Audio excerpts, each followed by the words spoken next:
Escala en París, Braulio Moro. Bienvenidos a Escala en París, una emisión de Radio Francia Internacional en colaboración con la televisión France 24 en español. Los franceses elegirán presidente de la República el próximo mes de abril. Tradicionalmente, Francia se refiere a los países de América Latina como un aliado importante. Más aún, a partir de la presidencia de Charles de Gaulle, se volvió una tradición no escrita que los presidentes en turno visitaban por lo menos a algún país de América Latina. Esta tradición se ha roto desde la llegada del presidente Emmanuel Macron como presidente de Francia. Dado que probablemente sea reelecto presidente en las próximas elecciones, nos preguntamos cuál puede ser la evolución de las relaciones precisamente entre Francia y América Latina. Para hablar de ello, contamos con la presencia de Jean-Jacques Kurlianski, que es director del Observatorio de América Latina de la Fundación Jean Jaurès y asimismo también investigador del Instituto de Relaciones Internacionales. Jean-Jacques, bienvenido a esta Escala en París. Gracias por la invitación. Gracias por acompañarnos. Antes yo quisiera hacer una precisión. El presidente Emmanuel Macron hizo una visita a finales del año 2018 a Argentina en el marco del G20. Es la única visita que hizo, pero no fue una visita como presidente en el protocolo de visita de Estado. ¿Qué es lo que explica, cómo entiende usted que se haya roto esta tradición que decíamos se estableció con Charles de Gaulle, el presidente d'Estaing, el presidente Mitterrand, Chirac? Todos los presidentes visitaron América Latina, salvo el presidente Emmanuel Macron. Sarkozy visitó muy poco América Latina. Pero la visitó. También, pero poco en relación a los otros. Bueno, efectivamente, si uno... Las cifras cantan. François Hollande visitó 10 países en forma bilateral. Y el presidente actual, Emmanuel Macron, efectivamente, como usted lo dijo, visitó solo una vez un país latinoamericano, Argentina, pero no lo visitó en forma bilateral, a pesar de que hubo un encuentro particular con el presidente Mauricio Macri, pero fue porque era el turno de Argentina como miembro del grupo G20 de organizar esta conferencia internacional.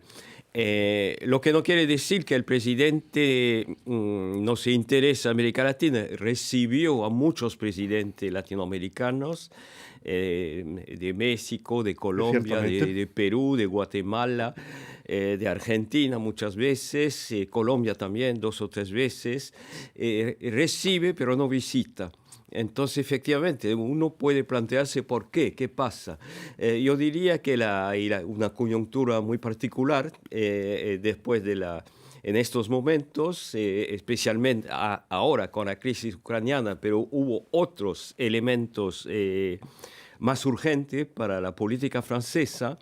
América Latina siempre es el último de la cola para Francia, cualquier sea el presidente, con la excepción efectivamente llamativa del general de Gaulle y de François Mitterrand, que incluyeron a América Latina en su visión del mundo. Los otros hicieron una presencia porque Francia es miembro permanente del Consejo de Seguridad.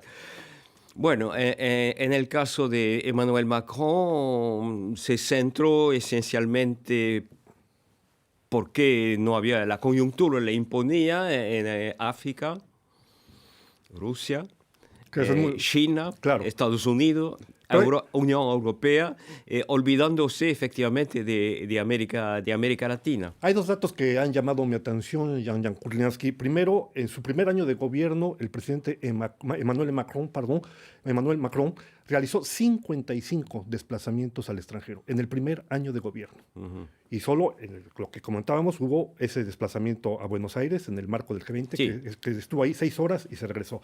Pero más importante aún, cuando uno ve la lista del equipo más estrecho de consejeros del presidente, no hay un consejero para América Latina. No. Hay consejeros para África, hay consejeros para Asia y Oceanía, sí, hay consejeros para Europa continental, para Medio Oriente. América Latina no existe. Sí, es el consejero de Asia que tiene... Bueno, América Latina en un cajón. Pero en la época de Hollande pasaba lo mismo, en la época de Sarkozy también. Bueno, es una tendencia pesada que viene de lejos. Yo diría también que América Latina tiene en cierta forma la culpa. Hubo un intento de tener una cooperación muy fuerte con Brasil. que empezó en 2008 en la época de Sarkozy, que siguió con Hollande. Bueno, con el presidente actual de Brasil, Jair Bolsonaro, que se rompió completamente. Que para él Francia, bueno, no es el país central, el país importante. Para él el más importante es Estados Unidos, eventualmente Rusia. Acaba de visitar, el miembro del grupo BRIC acaba de visitar al presidente Putin en plena crisis internacional. Y yo diría que la relación con Francia tomó una dimensión polémica muy fuerte, tocando a la esposa del presidente francés, con las críticas personales, que es totalmente insólito del presidente brasileño. Entonces, que este elemento, que era el elemento fuerte en los últimos años de la relación con América Latina, cayó. Se podría decir que el otro país... Hay dos otros países miembros del G20. México y Argentina. Argentina está en una crisis de larga duración financiera, no está en capacidad de tener un papel importante siquiera en América Latina. Y México tiene un presidente actualmente que no viaja. Ciertamente, ha viajado solo a Estados Unidos. Entonces, a nivel internacional siempre hay un mínimo de reciprocidad. Entonces es muy difícil armar una cooperación estratégica, yo diría, con México sin que haya un compromiso personal de los presidentes. A pesar de esto, yo diría que hubo un intento de tener una relación fuerte con México a nivel de los ministros de Relaciones Exteriores y armaron algunos proyectos sobre la multilateralidad. La alianza multilateral que fue fundada con algunos países, Francia, Alemania, se reúne en Francia, pero también con Chile y México, y hay un proyecto particular franco-mexicano ligado a la igualdad de género, una conferencia que tuvo lugar el año pasado en marzo, en presencia del secretario de Estado de México.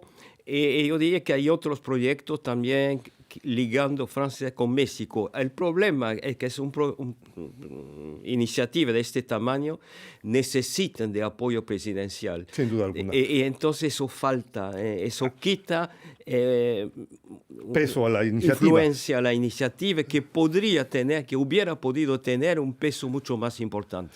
Hay una cosa que llama mi atención, Jan Kurlianski. Hay elementos, sin duda alguna, importantes. Usted lo menciona, está la cuestión de género, está la cuestión del narcotráfico, está la cuestión cultural, están las relaciones comerciales. Pero, por ejemplo, en relaciones comerciales, claro, son los 3 países grandes de América Latina, pero están otros más de América Latina. América Latina, respecto al comercio con Francia, pesa si acaso 5% y no más. Es verdaderamente insignificante. Pero a nivel local hay muchos intereses de grandes empresas. Solo en Brasil hay más de 6,000 empresas francesas. También en México. Parece que, da la impresión que se ha perdido del escenario América Latina para el presidente francés. Bueno, es también una tendencia que viene de lejos. Hay el problema de la presencia china. Pero es que justamente al momento que Francia y Europa pierden espacio en América Latina, eso deja la puerta para que los intereses chinos se introduzcan y después haya las críticas de que ustedes están dejando entrar a los chinos, ¿no? Bueno, hay 2 teorías al respecto. Hay algunos comentaristas europeos que consideran que Europa y Francia podrían dar una tercera vía, una tercera opción a los países latinoamericanos, que era la opción de Gaulle o de Mitterrand en su tiempo. El problema es que hoy día la visión es distinta. La visión de China en América Latina es muy distinta de la que se tiene en Europa. China, para muchos países latinoamericanos, es la opción alternativa a Estados Unidos y a Europa. Cuando, por ejemplo, en la época del presidente Trump de Estados Unidos hubo una campaña, Trump mandó al secretario de Estado a distintos países latinoamericanos para decirle que, cuidado, rompe los contratos que usted tiene con Huawei. Rechazaron. La telefónica Huawei. Rechazaron. El presidente Sebastián Piñera, que no se puede decir que es un revolucionario, un izquierdista, rechazó. Y todos los presidentes latinoamericanos van a China porque China en el corto plazo, ofrece inversiones, ofrece dinero, integra los países. El último fue Argentina, que integró en la franja de la seda. No sé cómo. Sí, la iniciativa de la seda. La iniciativa de la seda, son muchos países que son. Y China participa a reuniones de la CELAC, organiza toda una red, articula toda una red de compromisos, apoyado con presencia de ministros, de presidente, de primer ministro, contactos regulares, que permite entender por qué, como en África, China ahora es el socio más importante de muchos países latinoamericanos. Y los europeos que, bueno, para algunos comentaristas que podían ofrecer una tercera vía, me parece que se equivocan, porque los países latinoamericanos no consideran que Europa en este momento sea el socio que puede sustituirse a China, excepto ahora, México. Claro, por la relación con Estados Unidos. Por la relación con Estados Unidos, ofrece otra opción, aparecer como un nexo entre el latinoamericano y Estados Unidos para sustituirse a la relación con China. Una pregunta, porque el tiempo se nos va rápido, Jean-Jacques Kurlianski. Son como quiera casi 680 millones de habitantes en América Latina. Decíamos, muy probablemente el presidente Emmanuel Macron sea reelecto para un segundo mandato, pero al mismo tiempo, cuando uno ve los programas de los demás candidatos a la presidencia francesa, salvo uno, que es el candidato Mélenchon, el resto igual se ve que no conocen ni siquiera la región. Siquiera Mélenchon, ya leí su programa, habla poco de América Latina, algunos elementos relativos a los departamentos franceses de América que podían integrar algunos espacios regionales, pero poco. Me imagino porque fue criticado por Macron en la campaña anterior, porque proponía una integración de los departamentos de ultramar al ALBA. Entonces, que fue criticado efectivamente por el presidente saliente. Pues lamentablemente no se ve que vaya a haber perspectivas de mejora aún en un segundo mandato del presidente francés. Estamos llegando ya al final de esta escala en París. No me queda sino agradecerle a Jean-Jacques Kurlianski, presidente del Observatorio América Latina de la Fundación Jean Jaurès, su presencia en nuestros estudios. Gracias por haber venido. A ustedes les damos una cita la próxima semana aquí en otra escala en París.